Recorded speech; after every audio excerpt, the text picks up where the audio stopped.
अंतिम विधीचे जे आपण कार्य करतो त्यामध्ये आपल्याला माहिती असावं, श्रद्धांजली वाहण्यापूर्वी आपणास हे मुद्दे मी मांडतोय. आपल्या दुखवता हा प्रकार नाहीये हे लक्षात घ्या. नैवेद्य आपण दाखवित नाहीये, सर्वांनी लक्षात घ्या. माणूस गेल्यानंतर तो काही जेवत नाही किंवा आता जो पुण्य अनुमोदन आहे त्यांच्या पुण्याचा जो पाडा वाचला जातो हे पुण्य अनुमोदन आहे. जिवंतपणे तुम्ही सेवा करा.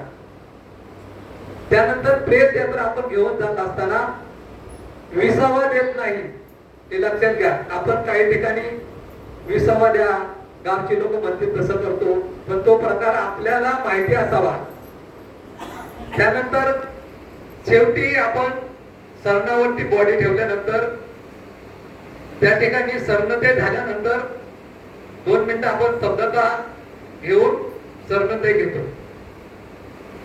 एवढं लक्षात घ्या. साधा सोपा विधी आहे. त्या ठिकाणी बौद्धाचार्यच पाहिजे असा काही नाही. त्रिशरण पंचशील आणि शेवटी सरणते हे लक्षात असू द्या. काही ठिकाणी खूप गोंधळ करतात.